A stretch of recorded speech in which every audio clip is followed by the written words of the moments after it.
Thursday, really just kind of a scripted practice and dot the I's, cross the T's kind of a day, bring it all together, and a little 30-minute walkthrough on Friday.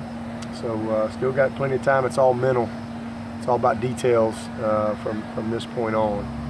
The physical part is past us.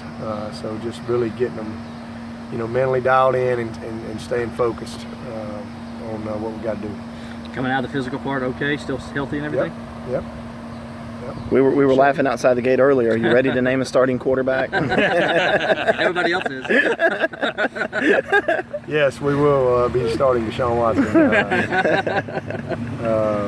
Lord willing, Saturday night. Are you ready to name a backup quarterback, or are you just going to leave that as Nick or Kelly? As I said earlier, I think kind of that'll be kind of a game time decision, but very confident in both of those guys. Very confident. So very pleased with what we've gotten out of those two guys, and that's one of those situations that it's probably going to take some playing time to kind of get that final piece of evaluation. But really pleased with both of them and comfortable. I think we can win with either one. We come up outside and hear the Auburn fight song going. Does that add a little bit of juice to practice as well as preparing them for the noise? Yeah, you can only hear Funky Cole Medina so many times. It's good to get a little different tune out there, but it just kind of means that it's getting close. Trying to, I think that's nothing that any team doesn't. All teams do that. Right. As far as just it's going to be really loud for the offense, be really quiet for the defense. Defense really has more issues with noise when we play at home, but. Be a big challenge for our offense to just communicate properly, not have a bunch of pre-snap penalties. Those are the type of things you worry about in an opener like this, because it's guys get a little tired or something. Next thing you know, I didn't see the signal or whatever. So just trying to create that type, as much as you can, that type of atmosphere at practice. Obviously, you can't simulate 90,000, but we can get it as loud as we want and make it as challenging at practice as we can. And so that's what we tried to do today, and we'll have a little more of that tomorrow. And I thought they handled it pretty well today. How significant is that crowd noise for a guy like Dexter Lawrence, who's going to be on the defense? Obviously not as important for those defensive guys as the guys on the offensive line. Yeah. Again, I think it's more for the offense. Again, when their offense is on the field, they're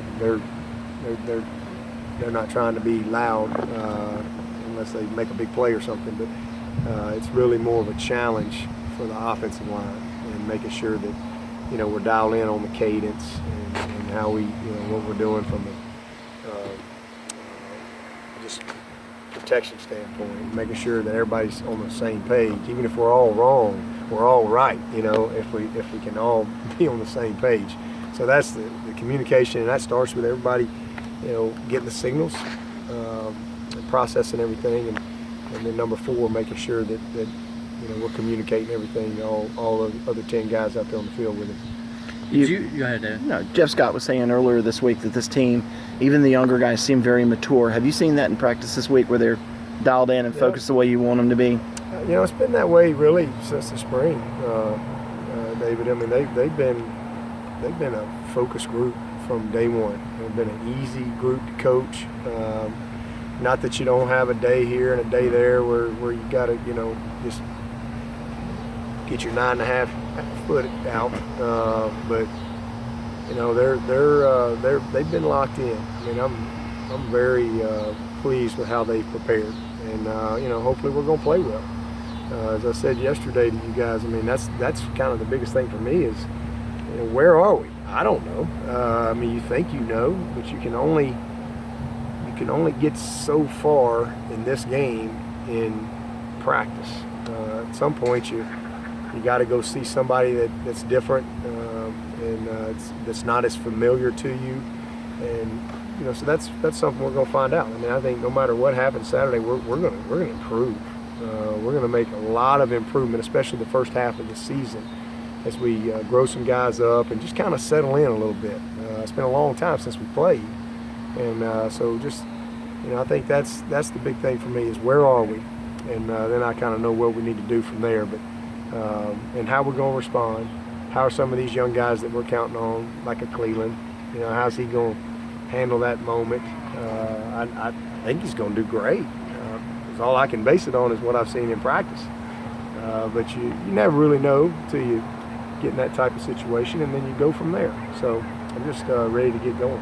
How do you intend to ease a guy like Tavian Feaster into the game? Do you just kind of wait for a safe opportunity, maybe between the 30s or something like that? Yeah, we're not trying to force anything with anybody. That's the one thing that I think we're fortunate with this year. We're not really having to depend on any freshmen. We've got some freshmen that are going to play some roles, and probably as the year goes, those roles may get bigger or whatever. But it's so different from last year, where we're starting a true freshman left tackle. We don't really have that type of. We're starting a freshman kicker, a walk-on kicker. We had a lot. Christian Wilkins.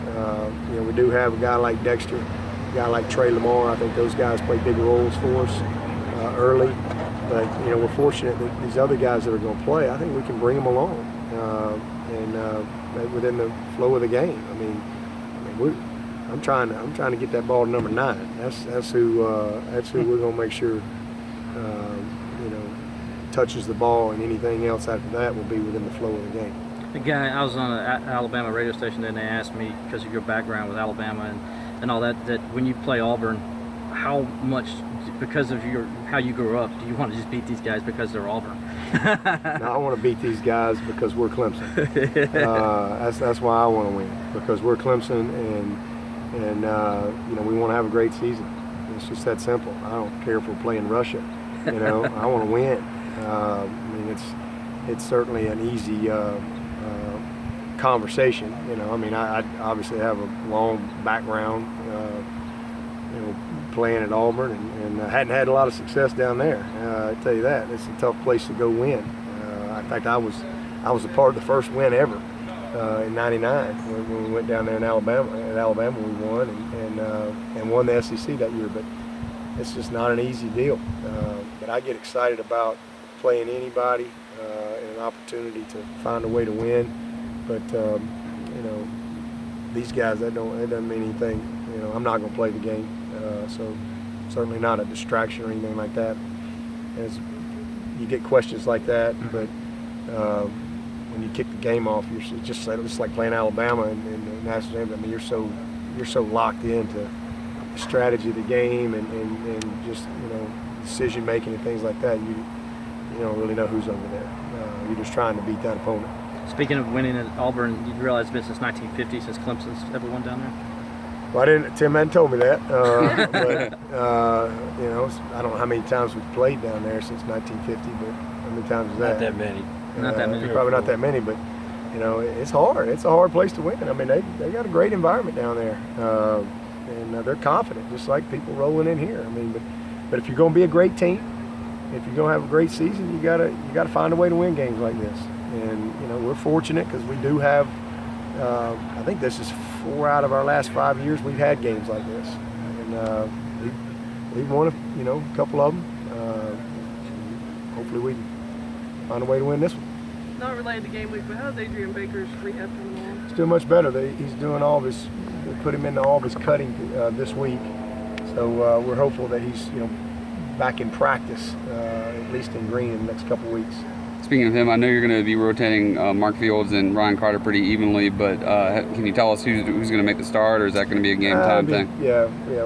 Everything counts. When it's close, everything counts, and we still got practice and meetings and a lot of things to get to follow through on these next couple of days. But they're both going to play a lot, no doubt about it.